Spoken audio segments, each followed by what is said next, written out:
Welcome to Underwire History. As we continue our journey through 1621, a pivotal year in American history, it's essential to grasp the institutional landscape that framed the Mayflower's return to England. The Plymouth Colony was still reeling from the devastating effects of King James I's policies, including the imposition of English-style church governance and trade restrictions. The colony's initial experiment with democracy had faltered, and William Bradford's rule was marked by controversy over land distribution and Native American relations. Plymouth's economic struggles were further compounded by the lack of access to England's lucrative markets, forcing the colonists to rely on limited trade opportunities with other European nations. The Mayflower Compact, signed in 1620, had established a framework for governance, but its effectiveness was hampered by internal power struggles and disagreements over resource allocation. With resources dwindling and tensions rising, the colony's future hung precariously in the balance. The prospect of returning to England was not merely a personal decision, but also a strategic necessity for the colony's survival. The Mayflower's return trip was motivated by more than just the colonists' desire to visit family and friends back home. Economic pressures were mounting as the Plymouth colony struggled to maintain its economic viability without access to England's markets. The lack of a clear trade agreement with England left the colony vulnerable to fluctuations in European commerce. This precarious situation was further complicated by the looming threat of King James I's policies, which had already taken a significant toll on the colony's resources and morale. As the colonists weighed their options, they were also aware of the constraints imposed by the English Navy's growing presence in North American waters. The Plymouth colony's relationship with Native American tribes was another delicate aspect that required careful consideration, as tensions between European powers continued to escalate in the region. The prospect of conflict and instability only added to the sense of urgency surrounding the Mayflower's return trip, making it a decision driven by both personal and strategic imperatives. The Mayflower set sail from Plymouth in 1621, marking a pivotal moment in the colony's struggle for survival. This return trip was not merely a gesture of goodwill towards England, but a calculated risk taken to address the colony's economic woes. The colonists had grown increasingly reliant on limited trade opportunities with European nations, and saw the Mayflower's voyage as an opportunity to secure new markets and resources. However, their efforts were also driven by the looming threat of King James I's policies, which continued to strangle the colony's economy and erode its morale. The English Navy's growing presence in North American waters added another layer of complexity to the situation, as the colonists navigated a delicate balance between economic pragmatism and political pressure. In making this decision, the colonists had to weigh the potential benefits of renewed trade with England against the risks of further alienating Native American tribes and escalating tensions between European powers. Their actions would have far-reaching consequences for the colony's future, as they sought to navigate the treacherous waters of international commerce and politics in the early 17th century. The Mayflower's return trip was a testament to the colonists' resourcefulness and resilience in the face of adversity, but also highlighted the fundamental challenges that lay ahead for the Plymouth colony. As the ship set sail, the colonists carried with them a mix of hope and trepidation, aware that their decision would determine the course of their colony's destiny.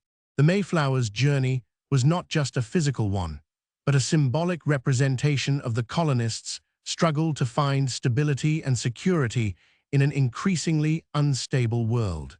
The English government responded to the Mayflower's return trip with a mix of relief and skepticism, acknowledging the colony's economic struggles while also scrutinizing its decision-making processes.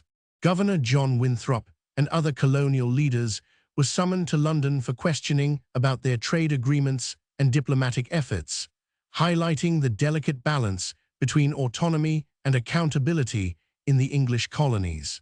The Crown's intervention sparked a debate within the colony about the limits of power and authority, with some colonists advocating for greater independence from England, while others sought to maintain good relations with the mother country.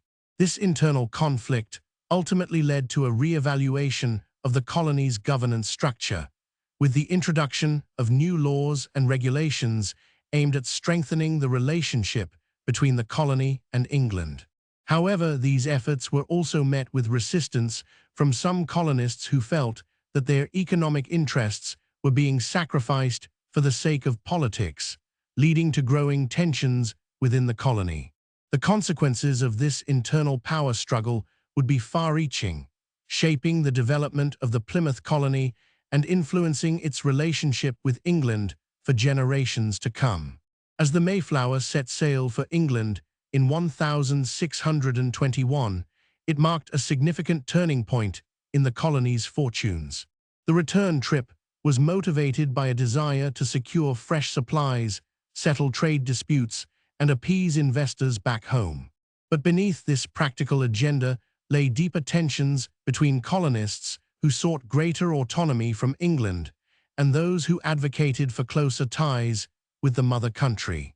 This internal debate would have lasting implications for the colony's development, influencing its governance structure, economic policies, and relationships with both England and other colonies. In many ways, the Mayflower's return trip was a microcosm of the broader challenges facing English colonies in North America during this period, balancing the need for self-governance with the demands of a distant but powerful patron.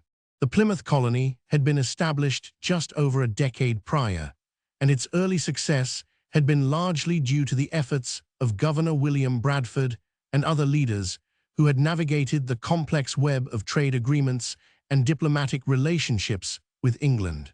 The colony's economy was heavily reliant on its agricultural sector, which relied on imported goods from England such as tools, seeds, and equipment.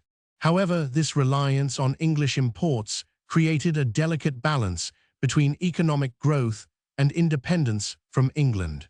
As the colony grew, so did the number of land disputes between settlers and Native American tribes, which further complicated the relationship with England. In 1620, the Massachusetts Bay Company was granted a charter by King James I to establish a new settlement in the area now known as Salem.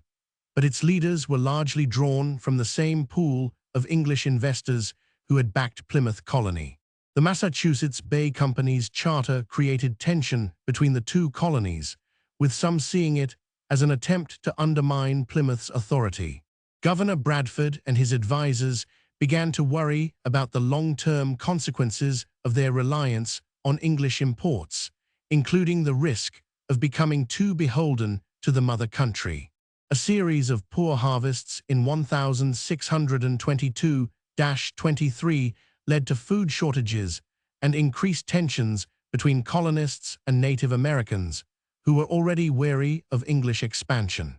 In 1624, the Virginia Company sent a delegation to Plymouth Colony to investigate reports of smuggling and trade irregularities, further straining relations with England.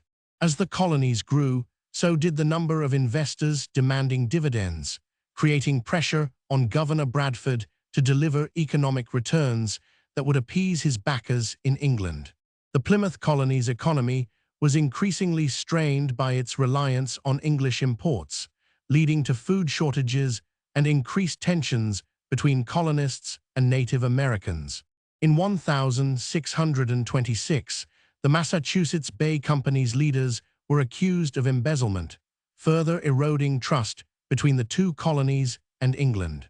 Governor Bradford responded by imposing strict controls on trade with England, which alienated many investors who had grown accustomed to a more lenient approach. The Native American tribes, sensing weakness in English resolve, began to assert their own claims to land and resources, leading to increased conflict and displacement of English settlers. In 1628, the Massachusetts Bay Company's charter was renewed, but with conditions that required its leaders to prioritize the interests of England over those of the colonies. This move effectively cemented England's control over the Massachusetts Bay Colony, creating a power imbalance that would have far-reaching consequences for the region and its inhabitants. In 1629, the Plymouth Colony faced its most severe economic crisis yet, with imports dwindling to near zero due to the English government's imposition of stricter trade regulations. The Massachusetts Bay Company was forced to divert resources from its charter lands in Maine to sustain the struggling Plymouth Colony, further straining relations between the two colonies and their investors. Governor Bradford was accused of mismanaging the colony's finances by some of his own advisors, leading to a loss of confidence in his leadership among both English investors and Native American allies. The Wampanoag tribe, led by Chief Massasoit, began to shift its allegiance from the Plymouth Colony to the Massachusetts Bay Company, sensing greater stability and security under England's rule. In 1630, the Massachusetts Bay Company's leaders were granted a new charter that effectively made them the rulers of all English colonies in North America, further consolidating England's grip on the region.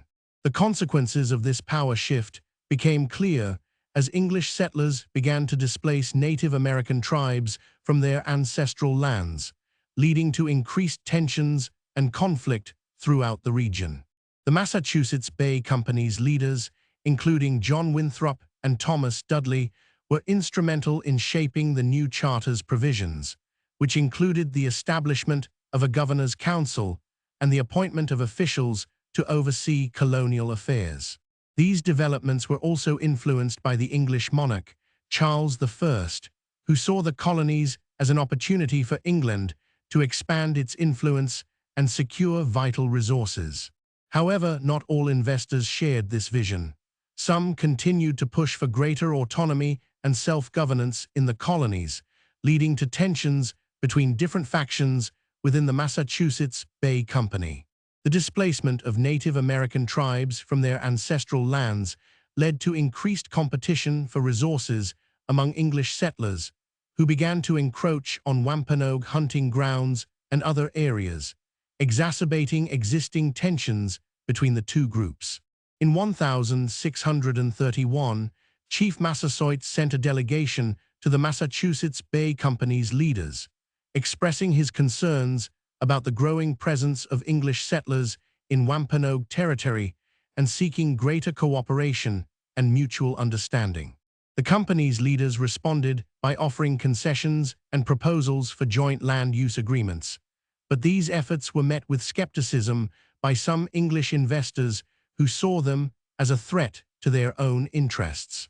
Despite these challenges, the Massachusetts Bay Company continued to expand its influence in the region, establishing new settlements and trading posts, while also continuing to consolidate its control over existing colonies. The accumulation of pressure on the Wampanoag tribe grew as English settlers began to encroach on their land, leading to increased competition for resources and further exacerbating tensions between the two groups. Chief Massasoit's efforts to negotiate with the Massachusetts Bay Company's leaders were met with resistance from some investors who saw joint land use agreements as a threat to their interests. In 1632, a group of English colonists, led by Thomas Morton, established a settlement in the area now known as Quincy, further expanding English control over Native American territory. This expansion was facilitated by the company's ability to secure funding from investors back in England, who were drawn by the promise of profits and resources from the New World. However, not all colonists shared this vision. Some began to question the morality of displacing Native American tribes and expressed concerns about the long-term consequences of their actions. The Massachusetts Bay Company's leaders responded to these criticisms by pointing to the company's charitable activities and philanthropic efforts in the colonies, which they claimed demonstrated its commitment to social responsibility and the welfare of all colonists. Despite these attempts to justify its actions, the company continued to face mounting pressure from Native American tribes, who saw the expansion of English settlements as an existential threat to their very way of life. Thanks for listening to Underwire History. Look forward to seeing you next time.